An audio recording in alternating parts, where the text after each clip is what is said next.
दर्शकों, ये तो हम सभी जानते हैं कि हिंदू पुराणों के अनुसार कालखंड यानी समय को 4 युगों में बांटा गया है, जिन्हें सतयुग, त्रेता युग, द्वापर युग और कलयुग के नाम से जाना जाता है।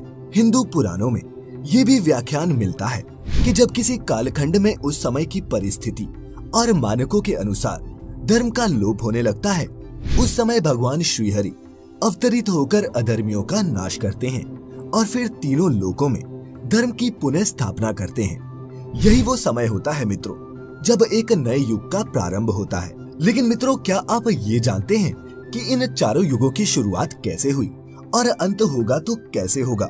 जानेंगे इन्हीं सवालों के जवाब आज की इस वीडियो में। तो हिंदू धर्म शास्त्रों के अनुसार इन चारों युगों का कई बार पहले भी परिवर्तन हो चुका है, परंतु ऐसा माना जाता है कि सृष्टि के आरंभ में सबसे पहला कालखंड यानी कि युग सतयुग था। सतयुग की काल अवधि 4800 दिव्य वर्ष अर्थात 17,28,000 मानव वर्ष मानी जाती है।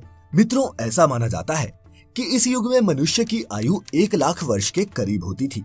साथ ही सतयुग में मनुष्यों की लंबाई भी आज की तुलना में काफी अधिक होती थी। इस युग में पाप की मात्रा 0 विश्वा अर्थात 0% थी, जबकि इसी युग में पुण्य की मात्रा 20 विश्वा यानी कि 100% थी। फिर भी इस युग में श्रीहरि मत्स्य कुर्म वराह नरसिंह रूप में अवतरित हुए। अब यहाँ सवाल ये उठता है कि जब सतयुग में पाप ही नहीं था तो फिर श्रीहरि ने इन रूपों में अवतार क्यों लिया? तो मित्रों, आपको बता दूं कि जब परमपिता ब्रह्मा ने इस सृष्टि की रचना की थी तो उस समय देवों, मनुष्यों, नागों, गंधर्वों आदि के साथ साथ दैत्यों की भी उत्पत्ति की थी, ताकि सृष्टि का संतुलन बना रहे। और इसी संतुलन को बनाए रखने के लिए सतयुग में श्रीहरि शंखासुर, हिरण्याक्ष और हिरण्यकशिपु का वध करने के लिए विभिन्न अवतारों में अवतरित हुए। हिंदू धर्म ग्रंथों की माने तो चूंकि उस समय मनुष्य अपने विकास की ओर अग्रसर हो रहा था, अर्थात मनुष्य जानवरों से विकसित होता होता धीरे धीरे अपने वास्तविक रूप में आ रहा था।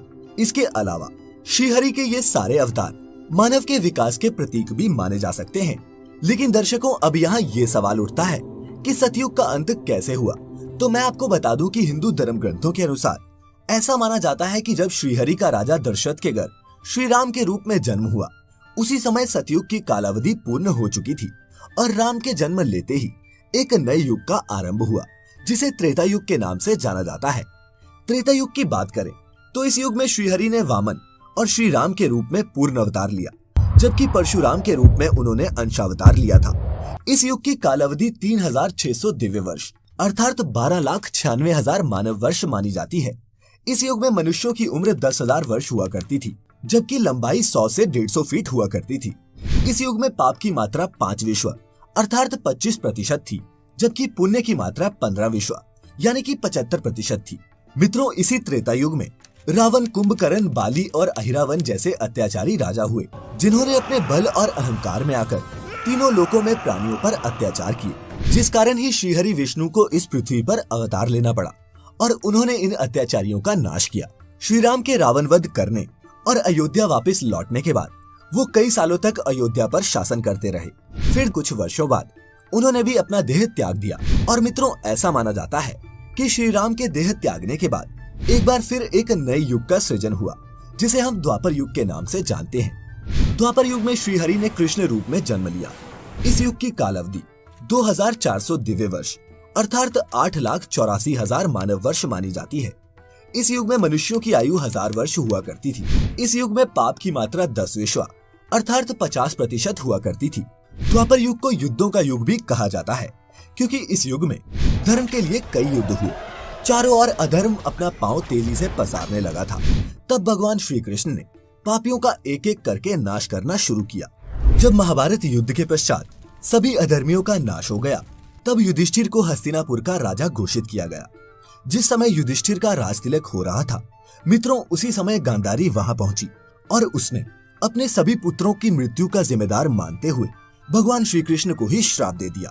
गांधारी ने भगवान कृष्ण को श्राप देते हुए कहा कि कृष्ण, जिस तरह तुमने मेरे कुल का नाश किया है, उसी तरह तुम्हारे भी कुल का नाश होगा।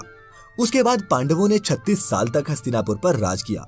फिर गांधारी के दिए श्राप के कारण भगवान श्री कृष्ण की द्वारिका नगरी की स्थिति दिन ब दिन बिगड़ने लगी। द्वारकावासी मदिरा पीकर आपस में ही लड़ने लगे और एक दूसरे को मारने लगे। अंत में हालात इतने बिगड़ गए कि पूरा यादव वंश ही खत्म हो गया। इसके बाद एक दिन भगवान श्री कृष्ण एक वृक्ष के नीचे विश्राम कर रहे थे, जिस समय किसी शिकारी ने भगवान कृष्ण पर ही निशाना साध दिया। क्योंकि भगवान ने मृत्यु लोक में जन्म लिया था, इसीलिए इस मनुष्य रूपी शरीर से उन्हें एक न एक दिन दूर तो होना ही था। अतः भगवान श्री कृष्ण ने अपना देह त्याग दिया और बैकुंठ धाम चले गए। उधर जब इस बात की सूचना युधिष्ठिर को मिली तो उनको भी समझ आ गया कि अब उनके जीवन का उद्देश्य भी समाप्त हो चुका है। द्वापर युग इस समय अपनी समाप्ति की ओर था और कलयुग का प्रारंभ होने वाला था। इसी बात को ध्यान में रखते हुए युधिष्ठिर ने हस्तिनापुर का राजपाट परीक्षित को दे दिया तथा खुद चारों भाइयों और द्रौपदी के साथ हिमालय की ओर अपनी अंतिम यात्रा के लिए निकल पड़े। फिर पांडवों के हस्तिनापुर से निकलते ही कलयुग का आरंभ हो गया। और मित्रों, आज हम इसी कलयुग में जी रहे हैं। इस युग में पाप की मात्रा 15 विश्व अर्थात 75% मानी जाती है, जबकि पुण्य की मात्रा सिर्फ 5 विश्व यानी कि 25% ही रह गई है। मित्रों, आपको ये भी बता दूं कि अभी कलयुग का प्रथम चरण ही चल रहा है और ऐसा माना जाता है कि कलयुग का प्रारंभ 3102 ईसा पूर्व से हुआ था। यानी कि अभी तक कलयुग ने अपने 5120 वर्ष ही पूरे किए हैं, जबकि इसके अंत होने में अभी 4,26,880 वर्ष बाकी हैं। परंतु कलयुग का अंत कैसा होगा, इसका वर्णन पहले ही ब्रह्म पुराण में किया जा चुका है। ब्रह्म पुराण के अनुसार कलयुग के अंत में मनुष्य की आयु महज 12 वर्ष रह जाएगी। इस दौरान लोगों में द्वेष और दुर्भावना बढ़ेगी। कलयुग में उम्र जैसे जैसे बढ़ती जाएगी, वैसे वैसे नदियां सूखती जाएंगी। बेईमानी और अन्याय से धन कमाने वाले लोग बढ़ने लगेंगे। धन कमाने के लोभ में मनुष्य किसी की हत्या करने से भी नहीं झिझकेगा। इंसान सभी धार्मिक कार्य करना बंद कर देंगे। गाय दूध देना बंद कर देगी। मानवता नष्ट हो जाएगी। लड़कियां बिल्कुल भी सुरक्षित नहीं रहेंगी। उनका अपने ही घर में शोषण होगा। अपने ही घर के लोग उनके साथ व्यभिचार करने लगेंगे। सभी रिश्ते नष्ट होने लगेंगे। और जब आतंक अपनी चरम सीमा पर होगा, तब श्रीहरि कल की अवतार लेंगे और पृथ्वी से समस्त अधर्मियों का नाश करेंगे। और मित्रों, उसके बाद एक बार फिर से नए युग सतयुग का आरंभ होगा। मित्रों, साथ ही आपको ये भी बता दूं कि अभी ये युग परिवर्तन का 22वां चक्र चल रहा है और वर्तमान युग के समाप्त होने के बाद ये अपने 23वें चक्र में प्रवेश करेगा। और इसी के साथ आज की ये वीडियो भी समाप्त होती है। उम्मीद करता हूँ कि आपको हमारी आज की ये वीडियो पसंद आई होगी। अगर पसंद आई हो तो ज्यादा से ज्यादा लाइक और शेयर करें।